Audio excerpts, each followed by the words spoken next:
Welcome to Mecum Presents On the Move, brought to you by State Farm.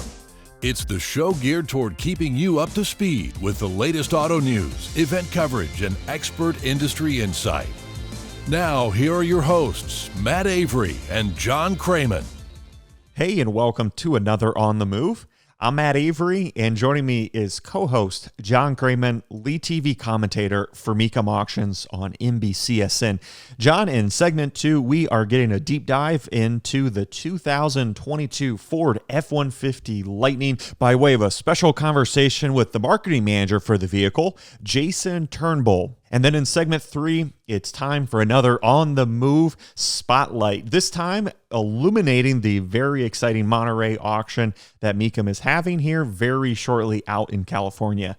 Now, before we get to all of it, John, let's run down what the Mecum auction schedule looks like after Monterey for the rest of the year. Going to be a busy year, Matt. Keep in mind, September, Dallas, October, 3 auctions. Unbelievable. Las Vegas, Chattanooga, Chicago, Schaumburg. And then, of course, our tradition, we finish out the year in December in Kansas City. And Matt, as strong as this collector car market is right now, this is a great time, perhaps an unprecedented time, to sell your collector car. So do not hesitate to get entered. Speaking about events, Matt, I'm going to tee you up for what I'm going to call your weekend adventure. You had a little weekend trip. Where did you go and what did you do? Yeah, I headed down to Somerset, Kentucky for the Somernites Cruise, which is a really neat event because it takes place in downtown historic Somerset, which is a very charming, quaint setting, but it really does take over the entire town. It encompasses nearly 20 square city blocks, so show vehicles are parked literally all over, and it's quite a neat sight to see. Now, this particular weekend was the 5th annual Truckin Nationals, so trucks of all shapes and sizes were firmly in the spotlight. And one of the things that jumped out at me, John, was the continued popularity for the late model Powertrain Conversions, which I think is really cool. So it's clear to me that it seems like the go-to motor for the Ford enthusiasts continues to be that Coyote V8, while a lot of the Chevy trucks that I saw were powered by the 6.2-liter LSA V8. And it just was really neat to see these old weathered patina trucks from the outside, and then you get around up front and you look in the engine bay and you see this late model powertrain. It was really cool. Now, something else on site was the Mecum mobile experience, including consignment agent Steve Haynes. And boy, he was kept busy answering questions and chatting with enthusiasts all day long, with a lot of the attention being on the upcoming and nearby Chattanooga, Tennessee auction that Mecum has scheduled for later this fall. Now, Somernites Cruise is not a singular event, it's a series of events, and they have 3 more scheduled for this year. It's definitely worth a visit. If you want to find out more, head over to Somernites.com. I also really appreciate, John, from the time at the show, seeing how many participants drove their vehicle to take part. And that's a good reminder that if you're going to be putting miles on your special vehicle, you got to have the right oil in your engine.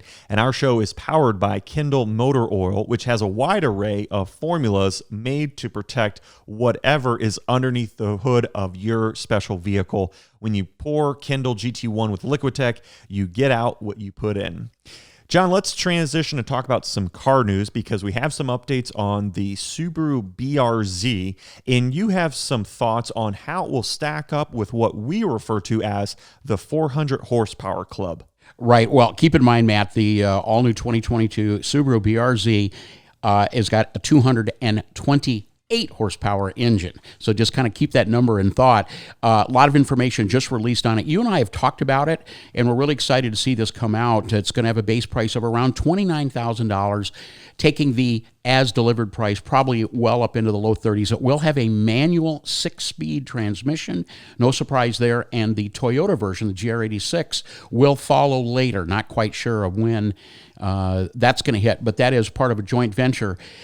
First of all, Matt, let's keep in mind, in talking about these cars, there are those enthusiasts that like an Asian nameplate, and they are a little bit concerned about fuel economy, but yet still want a fun-to-drive car. And I think that's really the target market for this new BRZ. By the way, that we should see hitting showrooms in the fall. But, from time to time, we talk about the 400 horsepower club, and I mean that in regards to what's available in today's market. And I think worthy competitors to this car, although they all have a base price in the mid $30,000 range, are the the three different pony cars available, of course, from Dodge, the Challenger RT Hemi, the Camaro LT1, the Mustang GT, all in the mid-30s with a base price, all manual transmissions, Matt, and all having give or take around 400 horsepower. So if we look at, as a comparison, for another, let's say $4,000 to $5,000, you can jump up into a husky, rumbling V8-powered, retro-styled pony car. I think that's probably going to be some competition to these more economical offerings. What are your thoughts about the comparison of those? Yeah, I could see a lot of customers cross-shopping between the two, and right now, I could see a lot of them moving towards that pony car experience because there is some unique aspects that type of vehicle brings. Like you pointed out, it's got it's a larger car, you've got a little bit more room, and you've got that unique experience of that rumbling V8 with a manual shifter that you can't get in some of those Asian offerings. Case in point, if you look at the Dodge Challenger, that's a dated platform, but yet it continues to be a sales leader because it really does have all those elements dialed in. Well, and I want to remind everybody, too, that the Dodge Challenger RT with the 5.7 Hemi 6-speed manual transmission has what I consider to be a very reasonable base price at $35,570, which is actually very well equipped. Certainly, if I was in the market today for a brand new pony car, that would be number one at the top of my list. Mecum Auctions is proud to bring you On the Move with Matt Avery and John Kraman. For more on the world of collector cars, head over to Mecum.com. Now let's get back to the show. One of the exciting vehicles arriving shortly in showrooms is Ford's 2022 F-150 Lightning. It's an all-electric pickup. And joining me now is Jason Turnbull, marketing manager for the vehicle. Jason, let's start this conversation by talking about the truck's development. Take me back. At what point did it become clear to the team that a vehicle like this needed to be in the F-150 lineup? Yeah, so early on, when we decided that we identified a huge customer pool that are currently driving trucks and then want an EV as their next purchase, we said, hey, at F-150, it has to be a truck first. So during the development, it had to meet all of our customer needs from the usage of 10,000 pounds towing, 2,000 pounds payload, but at the same time, we were able to add more technology and more functionality because it's an EV. So really early on, we knew F-150 made the most sense. It was a key, iconic nameplate for us. And really, this is a key product to start the transition for our customers from ICE to BEV powertrains. I know whenever it comes to making changes or updates or improvements to the F-150, the team is always diligent about getting real-world customer feedback and input.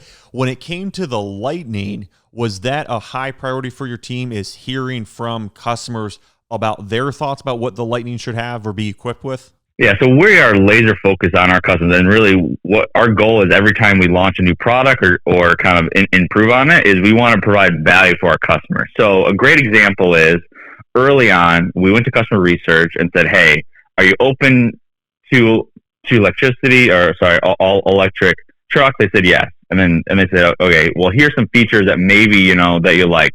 And one that stood out was, well, because it's an all electric, it doesn't have an engine in the front. So we have that giant space. So we were able to take that space and maximize it, and what we call a mega power frunk.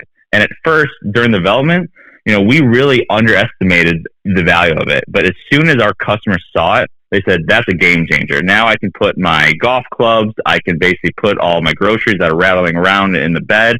And really key features like that is we really did our homework and made sure that what our customers wanted, we maximized.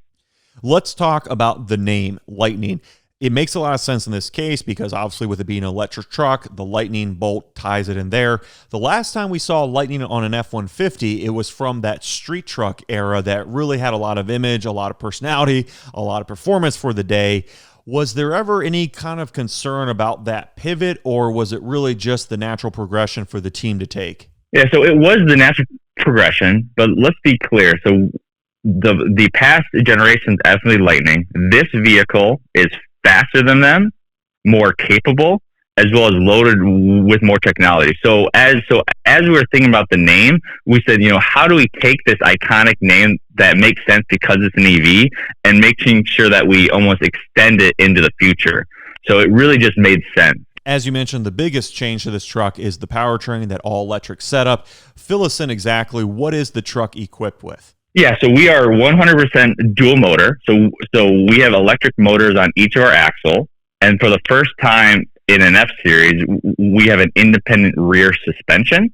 And then coupled with, we have the battery that is between the frame rails, between the wheelbase. With that lowers the center of gravity.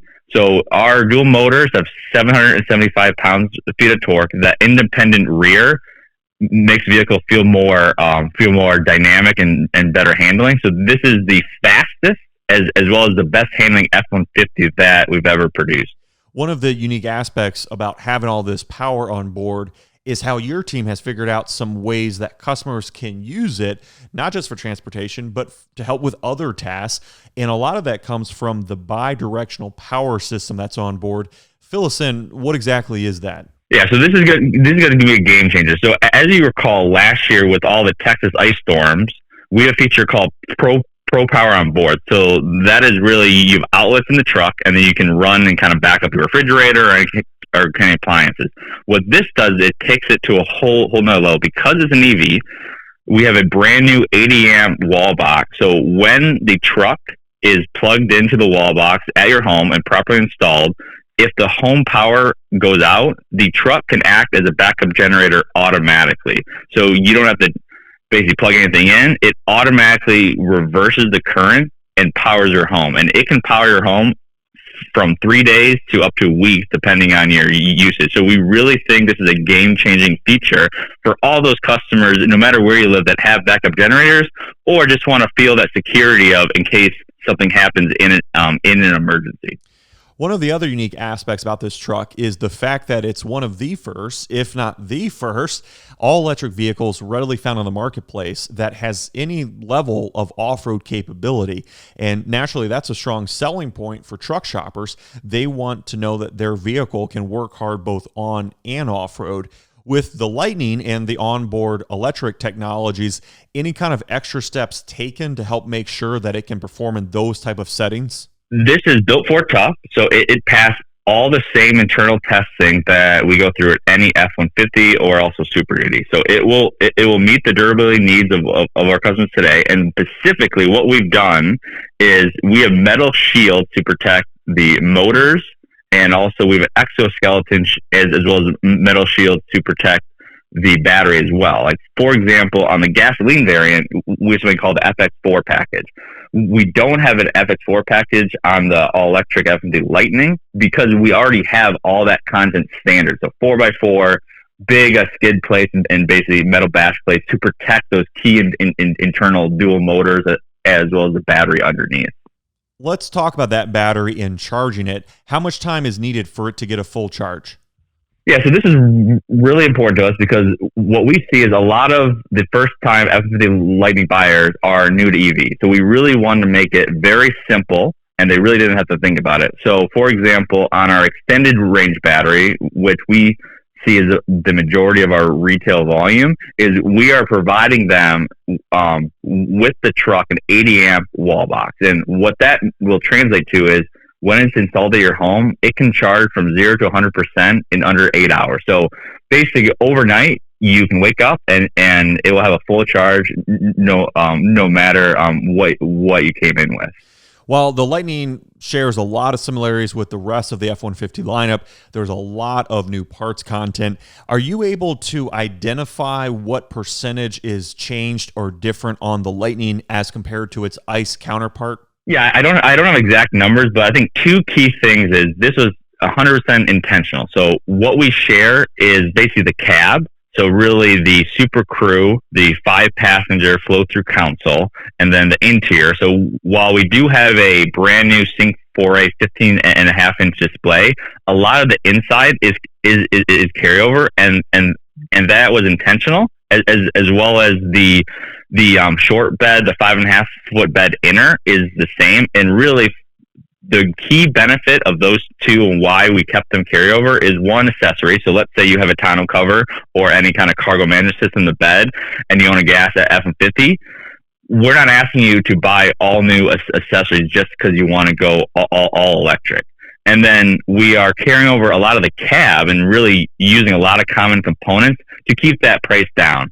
So this vehicle starts at $39,974, and we really felt that this is not a niche product. This is a mass market vehicle that we really think that will grow in volume year over year. So we wanted to make sure that we provide a great product at an affordable price, and utilizing some common components with gas basically allows us to charge that lower price.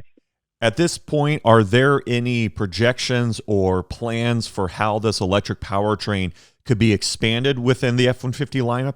Yeah, so there's always going to be different uses needs across the F-Series lineup, but what we can say is in the under 8,500 space, there's a large customer pool that this will meet their needs. When we revealed the product about a month and a half ago in May, since then, we have over 100,000 reservations. So the demand, it's through the roof. What I can say is year over year, for the next decade, we do expect the F-150 Lightning to take a larger and larger portion of our F-150 sales. Is there plans in the works for this powertrain to move over to the HD line as well? So right now, we always look at different options, but I can't comment on exactly our future plans. Gotcha. And when it comes to towing, that's a big part of the F-150 ownership experience. How does this powertrain respond when it's got a heavy load hooked up behind it? Yeah, so that was question number one during customer research, as well as obviously now to the public is, okay, what is going to be my range when I tow? So we are well aware of that. And the key thing is we have a feature called Intelligent Range. And what that's going to do is it's going to take many different variables. So how much you tow, how much you haul, utilizing onboard scales in the truck, what's the weather, what's your driving habits, is your route going uphill or downhill, and it's basically going to calculate a real-time range for you. So yes, when you tow something, the range will be impacted. We can't beat physics. But what we really want to do is a customer can input their route, and we will give them an accurate range from the beginning. So you're not going to see as you tow up a hill, it goes way down, and then when it goes down a hill, it goes way up. We are communicating based on our real time, over the air, in intelligent range, a real range. So let's say you have to charge across your journey. What intelligent range as well as Power My Trip Planner does, it automatically routes you and recommends you to the right charging stations along the way so you can get to your destination. Final question for you, Jason. How soon before they start arriving in dealer showrooms? Yeah, so right now you can place a reservation at Ford.com.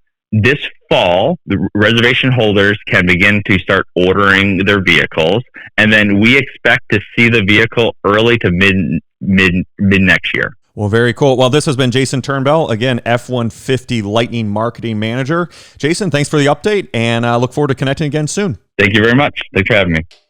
Don't adjust that dial. On the Move, we'll be right back. Our program is proudly presented by Mecum Auctions, the world's largest collector car auctions. Now back to Matt and John. The next stop Mecum Auctions will be headed to is Monterey, California, for the Monterey auction taking place August 12th through the 14th. And John, this is a really special event to attend because it's part of not only just a multi-day auction, but it's really part of an entire week designated as Monterey Car Week. And this has been going on for decades, where it is just days upon days of really serious collector and classic car auction. And John, when you think of Monterey Car Week, you think of three main must-see and attend events. What are they? Well, first of all, Matt, obviously it's Mecum Auctions there.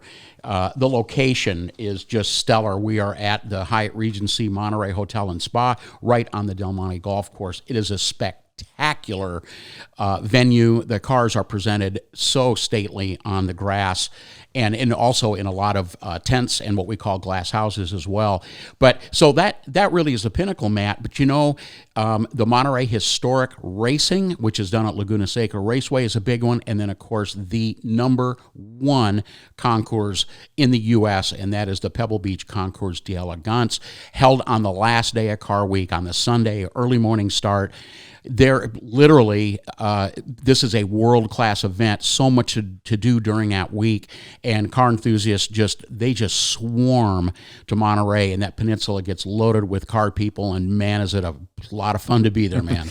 Now, we refer to our Monterey auction as the daytime auction, and John, that's a little bit different from the rest of our lineup. What does that mean? Well, that's important, Matt, because what the Mecum management staff wants to make sure that people have the opportunity to attend other events during the Monterey Car Week. And so the inventory is scheduled to begin in the morning. In fact, on Thursday, it's a 10 o'clock start for the auction, and on Friday and Saturday, it's a 9 a.m. start, a little bit earlier than most of our other auctions, with the hopes that the auction will be done mid-afternoon to allow people to participate in one of the other elements, Matt, of the excitement of Monterey Car Week is the social aspect. Being able to go out to dinner and hang out with your car friends.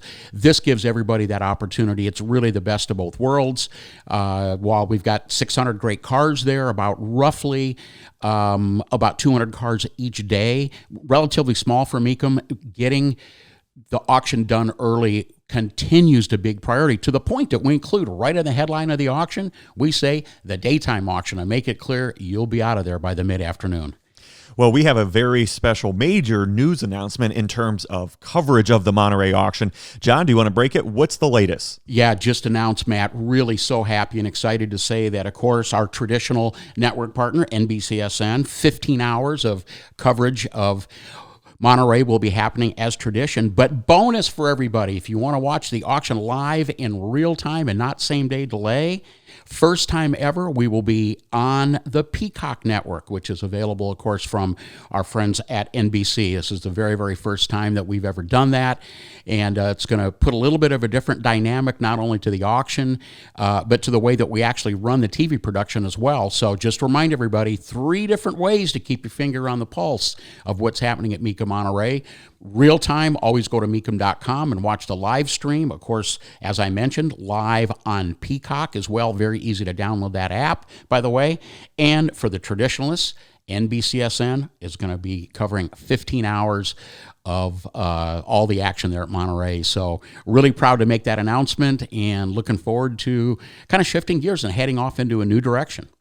Let's turn our attention to the inventory that will be at Monterey, and right away, one of the vehicles that jumps out is lot number S105. It's a 2004 Ford Shelby Cobra Concept, codenamed Daisy, and I bring this up because we had on the podcast not too long ago Chris Theodore. Now, Chris is not only the owner of Daisy, but he also was one of the guys that was instrumental in the building and development of the car, working alongside with the legendary Carroll Shelby, and Chris gave us quite the backstory on how that project came about.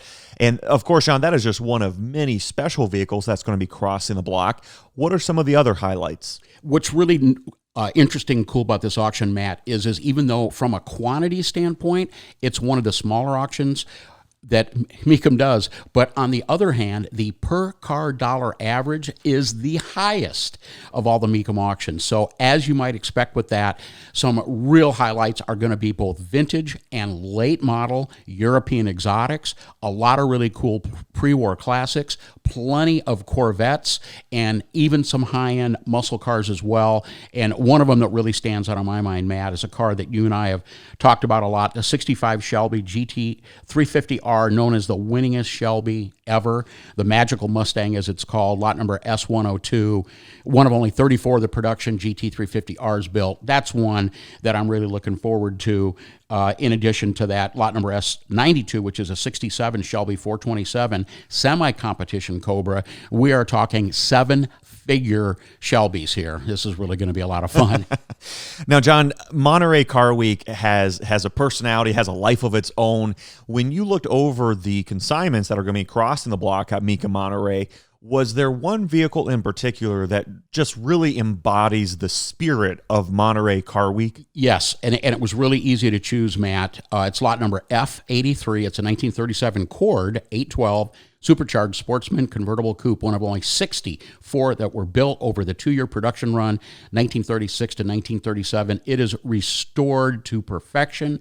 It is powered by the supercharged V8 flathead engine, putting out 170 horsepower, and the engine, Matt, supplied by a name known to aviation enthusiasts, Lycoming, actually supplied that engine. And another noteworthy part about these is the Bendix supplied 4-speed, the top gear being overdrive, what they refer to as a semi-automatic or a power shifted manual transmission, and of course front wheel drive, hideaway headlights, that coffin nose, no running boards.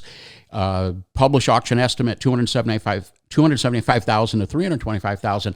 Matt, I would not be surprised to see this Cord exceed the top end of the auction estimate.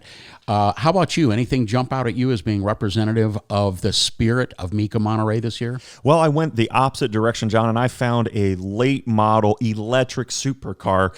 And really, when I think of kind of Monterey and I think of the automotive passion, I think of how it really is a conversation about what's next in transportation. And for me, the 2015 Porsche 918 Spyder, lot number S97, really captures that, because when this car came out in 2013, it was one of the first to take a modern supercar and combine it with electric technology to even raise the bar further with performance capabilities. These were only built for 3 years, 13 to 15, 918 units produced, and it had a mid-engine 4.6-liter V8 setup with dual electric motors. John, all told, the output was 887 horsepower and 944 pound-feet of torque. Now, it does have a battery pack on board, so you can charge it and you can get 12 miles of all-electric range. Doesn't sound like a lot, John, but at the time, it really was revolutionary.